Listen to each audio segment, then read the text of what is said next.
नमस्कार, मैं कुमारी श्रेया। शिक्षा की बात हर शनिवार कार्यक्रम के इस नए अंक में आप सभी शिक्षा प्रेमियों का हार्दिक स्वागत है, सादर अभिनंदन है।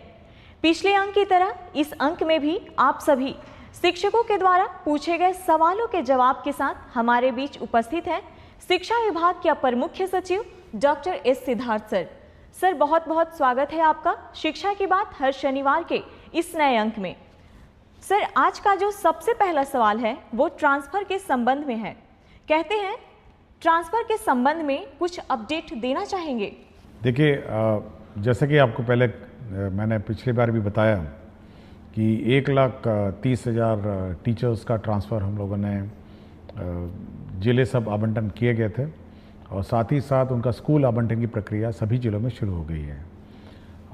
सभी डीओज़ ने अपना काम शुरू कर दिया है। हम लोग एवरीडे रिव्यू करते हैं और हम लोग उम्मीद करते हैं कि करीब जून 20 तक सभी शिक्षकों के इनबॉक्स में उनके नए स्कूल का आवंटन आ जाएगा और ताकि वे समय पे नए स्कूल में अपना योगदान दे सकें।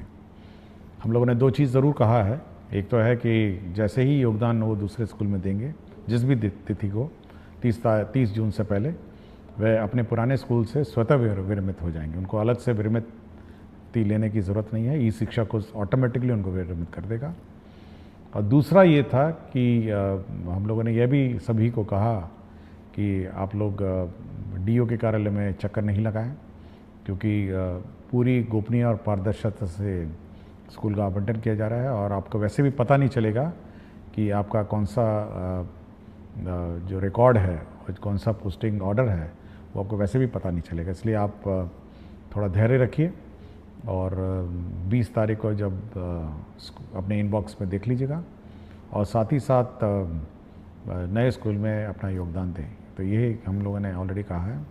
और ट्रांसफ़र पोस्टिंग में ज़्यादा चिंता मत करिए। आप लोग अपना छुट्टी मनाइए, अपने छुट्टी पे जाइए, छुट्टी मनाइए और अपने परिवार के साथ समय बिताइए। सर, अगला जो प्रश्न है वो ये है कि बच्चे छुट्टियों में क्या करेंगे? देखिए, इस बार हम लोगों ने छुट्टियां दी हैं और समय पे छुट्टियां अभी आ गई हैं और अगला सप्ताह से सब लोग छुट्टी पे रहेंगे। बच्चे दो चीज़ें कर सकते हैं। या तो अपने माता पिता के साथ विभिन्न स्थान घूम सकते हैं और जो गांव में बैठे हैं, जो गांव में ही रह गए, उनके लिए हम लोग समर कैंप चला रहे हैं। और समर कैंप में विशेषकर जो क्लास 5 और क्लास 6 के जो बच्चे हैं उनके लिए समर कैंप है और इसमें मैथमेटिक्स, गणित, टीएलएम जैसी गतिविधियां हम लोग उस गांव में हम लोग कराएंगे। तो जो बच्चे घूमने जा रहे हैं अच्छी तरह घूमें और जो बाकी बच्चे बच गए हैं वे समर कैंप में भाग लें और अपना गणित और टीएलएम के माध्यम से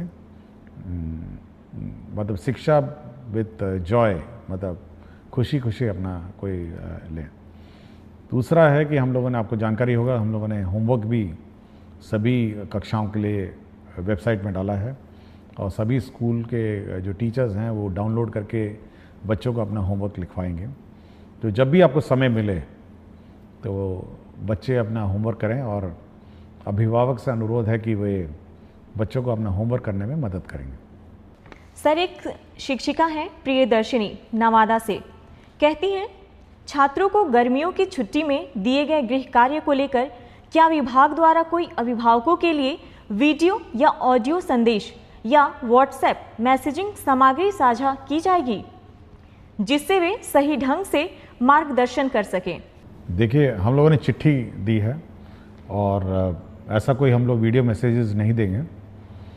मेरा इतना ही है कि जो अभिभावक हैं, क्योंकि अब 24 घंटे बच्चों के साथ अभिभावक रह पाएंगे, तो एक पढ़ाने की आदत उनको पड़ी होनी चाहिए, मतलब बच्चों को। और हम लोगों ने जो चिट्ठी में लिखा है कि अगर घर पे हैं तो एक पढ़ने का स्थान वो निर्धारित करेंगे जहाँ पर बच्चे बैठ के पढ़ेंगे, या तो टेबल चेयर या चटाई पे, और एक वातावरण उस प्रकार का घर पे बनाएंगे जहाँ पे बच्चे एक कोने में बैठ के पढ़ें।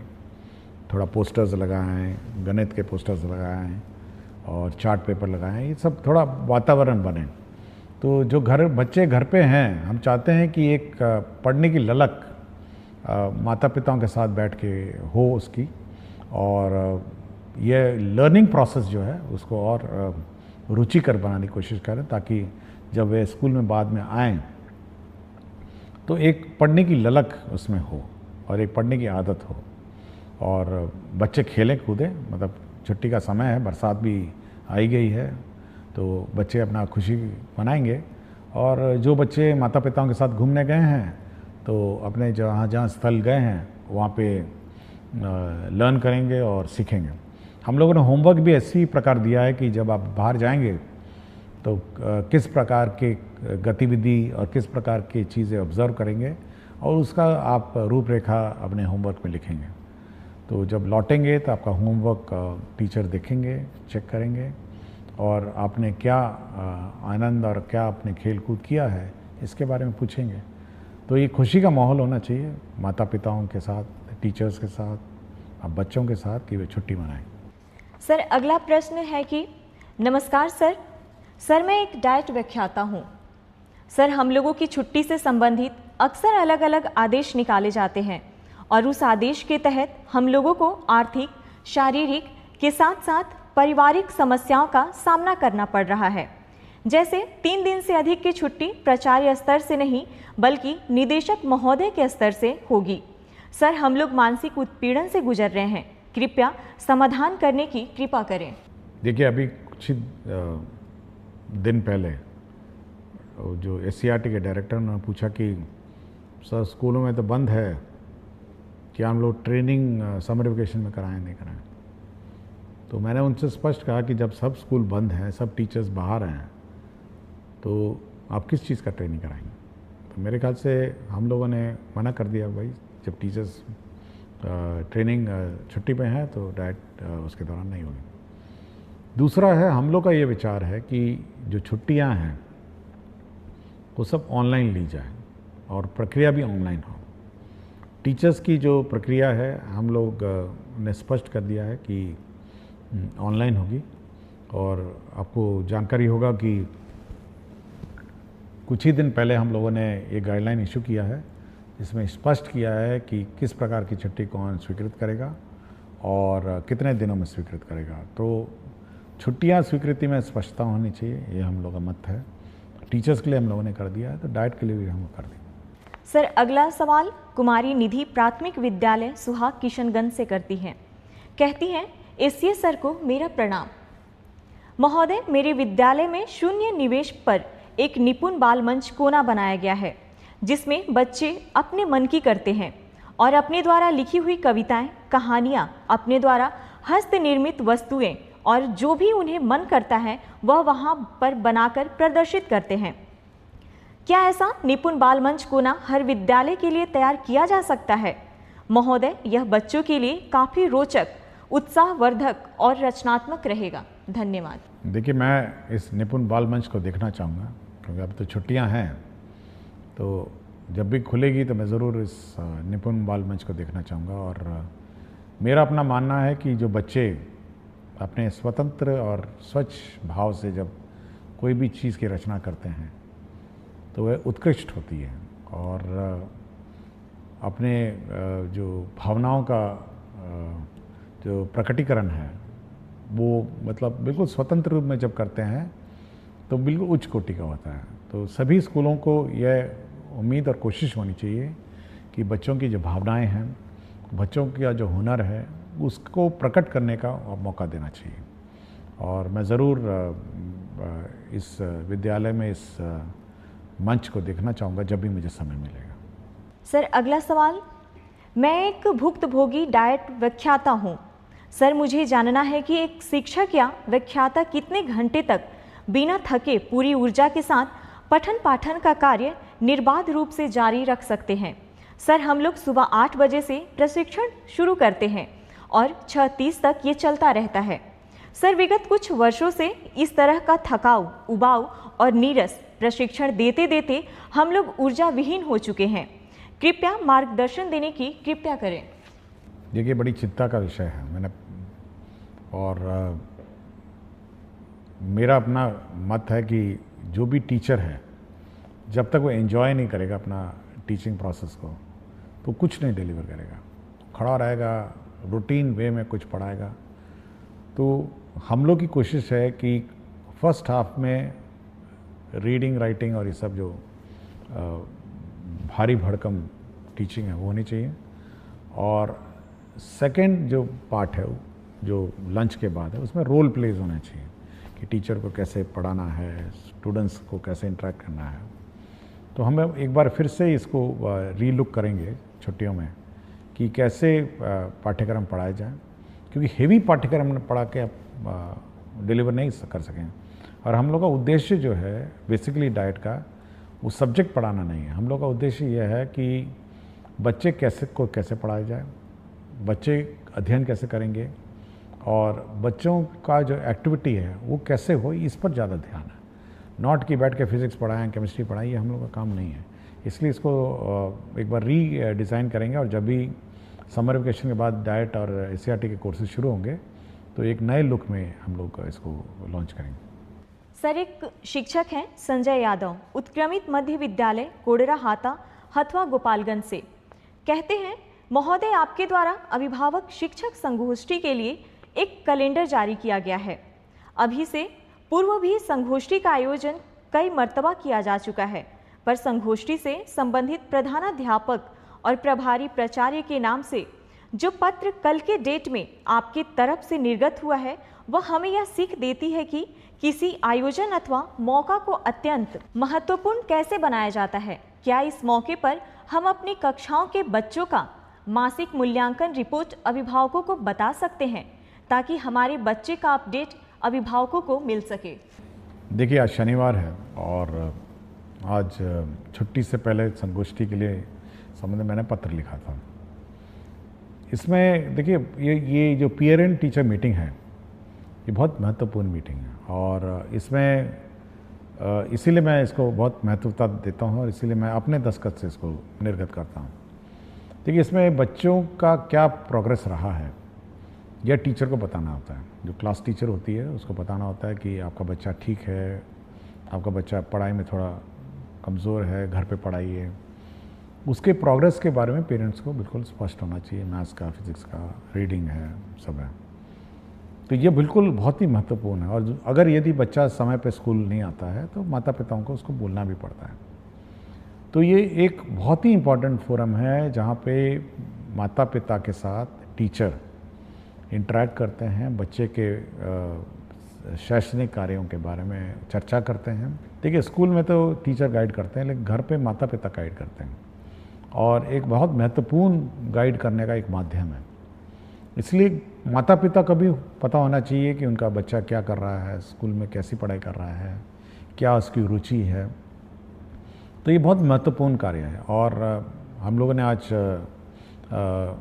जो लास्ट पेरेंट टीचर मीटिंग है छुट्टी से पहले, वह इसीलिए किया कि बच्चों को पता होना चाहिए कि स्कूल ने उनको होमवर्क दिया। हो सकता है माता पिता को नहीं पता चले कि आज होमवर्क भी दिया है, या पेरेंट्स को क्या करना है, समर कैंप के बारे में वो जानकारी देंगे, और पेरेंट्स को क्या छुट्टियों में बच्चों के साथ करना है इसके बारे में गाइड करने के लिए ही आज जो पेरेंट टीचर मीटिंग आयोजन किया जा रहा है।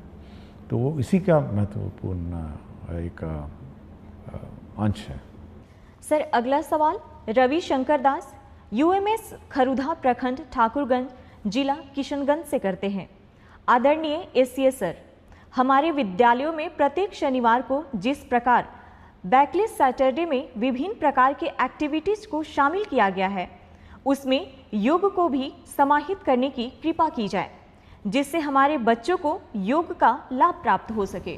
देखिए, बैकलेस सैटरडे में कुछ तो हम लोग फिक्स्ड आइटम्स हैं, कुछ तो हम लोगों ने ये जारी कर दिया है, और आप वेबसाइट में नया बैकलेस सैटरडे के गाइडलाइंस देख सकेंगे।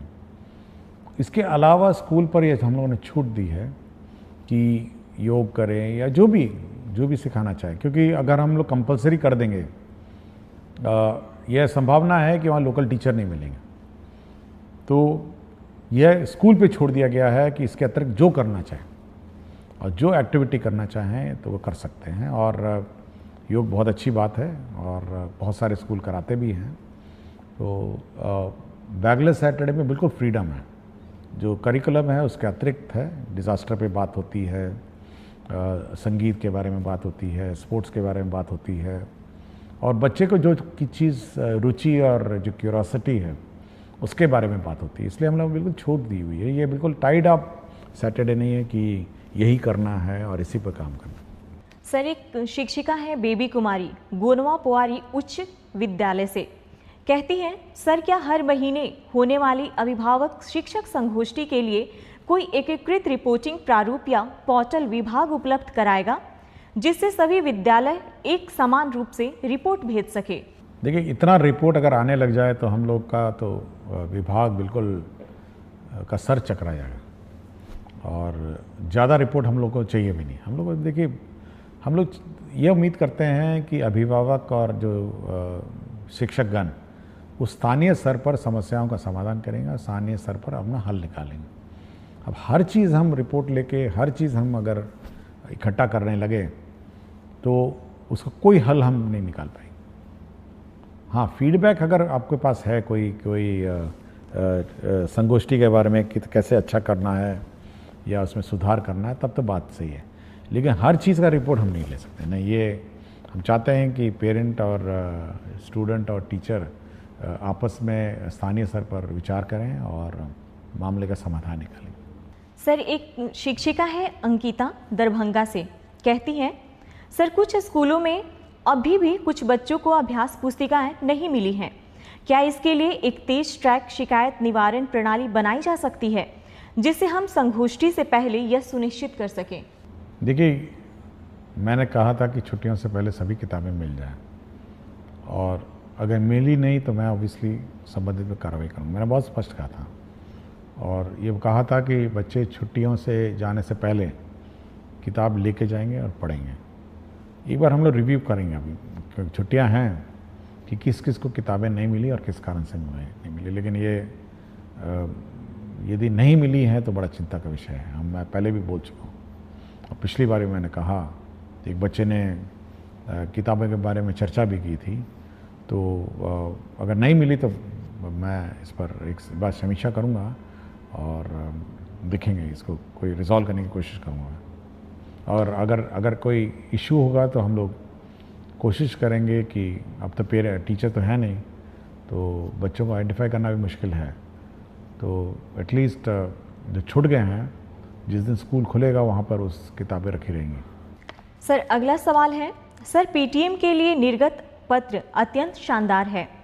आप तो सबसे बड़े पदाधिकारी हैं, हम शिक्षक तो पीटीएम अच्छे से ही करेंगे, पर शिक्षा विभाग के पदाधिकारी यदि विद्यालयों में पीटीएम को देख पाते तो निश्चित रूप से इसकी गुणवत्ता में बढ़ोतरी होती। देखिए, पीटीएम के बारे में हम लोगों ने ज़रूर आंकड़े मांगे हैं कि कितने बच्चे आए थे, कितने माता पिता आए थे और क्या चर्चा हुई थी। तो एक गूगल शीट हम लोगों ने निदेशक के माध्यम से हम लोगों ने निर्गत किया है, तो उतना डेटा तो हम लोग को आ ही जाएगा कि कितने माता पिता पीटीएम आए थे और क्या हुआ था। मैंने जैसा कहा, देखिए हर चीज़ को अब हम लोग इतनी क्षमता भी नहीं है कि इतनी बड़े 77,000 स्कूल में पीटीएम हो रहा है तो मॉनिटरिंग है। बट हाँ, फ़ोटो है उसमें, आपके पीटीएम का फ़ोटो है कि सच्ची में पीटीएम हुआ था या नहीं हुआ था, ये सब रिकॉर्ड्स है। और मैं चाहता हूँ कि कुछ ज़्यादा मतलब मॉनिटरिंग, इतनी मॉनिटरिंग मत करवाइए कि मतलब व्यवस्था में हम कन्फ्यूजन में हो जाएं। टीचर्स और स्टूडेंट और पेरेंट्स अपनी कोई व्यवस्था करवाइए और इस व्यवस्था को अपने संचालन कराइए। सर, अगला सवाल आशीष कुमार विद्यालय प्राथमिक विद्यालय तिरसकुंड जिला अररिया से, कहते हैं, सरकारी विद्यालय में विद्यालय अभिभावक गोष्ठी एक बहुत ही सकारात्मक पहल है। जिस प्रकार टीचर ऑफ द मंथ का पुरस्कार विभाग द्वारा दिया जाता है, विद्यालय भी हर गोष्ठी में एक बेस्ट परफॉर्मेंस देने वाले बच्चों के अभिभावक को सम्मानित करे और वर्ष के अंत में सभी गोष्ठी में सबसे अधिक सक्रिय अभिभावक को सम्मानित करे तो इस कार्यक्रम में और अधिक सक्रियता बढ़ सकती है। देखिए, हर स्कूल का अपना विद्यालय संचालन समिति है और हम चाहेंगे कि उस विद्यालय संचालन जो समिति है, जो कमेटी है, उसमें जो अभिभावक हैं वही सदस्य रहते हैं और थोड़ा बढ़ चढ़ कर अपना योगदान देंगे। हम लोगों ने टीचर्स ऑफ द मंथ का कॉन्सेप्ट लाए थे कि हर टीचर को हम लोग पुरस्कृत, मेरे दस्तखत से जाता है। स्टूडेंट को भी हम लोग अवार्ड करते हैं कि स्टूडेंट ऑफ द वीक के। ये होना चाहिए कि जब भी अब पेटीएम होता है वहाँ पर उस पेरेंट्स के सामने इस बच्चे को पुरस्कृत करिए कि ये one of the best student है। इससे दो कारण हो सकते हैं। एक तो जो अभिभावक हैं वो प्राउड फील करेंगे, देखिए मेरे बेटे को स्टूडेंट ऑफ द वीक या 15 दिन में जो भी है अपना फोर्टनाइट है, इसको पुरस्कार मिला। और दूसरे जो अभिभावक हैं उनको ये प्रेरणा होगी कि भाई मेरा बच्चा भी अच्छा परफॉर्म करेगा। तो ये बहुत ही इम्पोर्टेंट फोरम है कि उस फोरम पर के सामने आप ये पुरस्कार देंगे, तो ये एक अच्छी बात होगी। मतलब ये कि उस पेरेंट्स के सामने सभी पेरेंट बैठे हुए हैं तो बच्चों को पुरस्कृत की जाए। सर, आज का आखिरी सवाल। सुहानी कुमारी वर्ग 7वीं कन्या मध्य विद्यालय अमला की छात्र हैं। कहती हैं, सर मुझे सारी किताबें मिल गई है, उसके लिए सर का धन्यवाद। पर मेरे मन में एक प्रश्न है कि आपके बहुत सारे फोटो हम देखे हैं और सभी में आप वाइट शर्ट पहनते हैं, तो क्या इसके पीछे कोई राज है? सर, हम बच्चे जानना चाहते हैं। देखिए, पिछली बार आपने प्रश्न उठाया था आपकी किताबों के बारे में, तो अच्छी बात है किताबें मिल गई हैं। और एक और प्रश्न भी था कि सुपौल में एक स्कूल था जो नया बना हुआ था और उसका संचालन नहीं हो रहा था, वो भी शुरू हो गया था, मंडे को वो भी शुरू हो गया। तो जो भी प्रश्न पिछले बार इश्यूज़ उठे थे उनका समाधान हो गया है। जहाँ तक वाइट शर्ट की बात है, देखिए इसकी दो कारण हैं। देखिए, हर स्कूल का अपना यूनिफॉर्म होता है। उसका ये कारण होता है कि सभी बच्चे मतलब एक तरह दिखते हैं, मतलब नीले कमीज़ों में दिखते हैं। और दूसरा, उनको उस कमीज़ पे ज़्यादा ध्यान नहीं देना है। मतलब जब स्कूल के लिए तैयार होकर आते हैं तो एक ही कमीज़ है, मतलब नीली कमीज़ पहननी है, नीली पैंट पहननी है या निकर पहनना है। और उसी प्रकार मेरा भी जो कबर्ड है उसमें ऑफिस के लिए जब तैयार होता हूँ तो केवल 2 ही प्रकार के कपड़े हैं, वाइट कमीज़ें हैं और ब्लैक पैंट है। तो मुझे ध्यान और मुझे दिमाग नहीं लगाना पड़ता है कि आज सुबह ऑफिस में क्या पहन के जाऊंगा। उसी वाइट में से एक शर्ट उठाता हूँ, उसी ब्लैक पैंट में पैंट पहनता हूँ और मुझे अपने मन और मस्तिष्क में तनाव नहीं रहता है। एक तो फॉर्मल है, मैं तो कोई रंगीन नहीं पहन सकता हूँ और मतलब जीन्स और टी-शर्ट पहन के तो ऑफिस नहीं जा सकता। एक बहुत ही सभ्य और फॉर्मल लोकेशन है। और दूसरा ये है कि ज़्यादा दिमाग लगाने की आवश्यकता नहीं मुझे।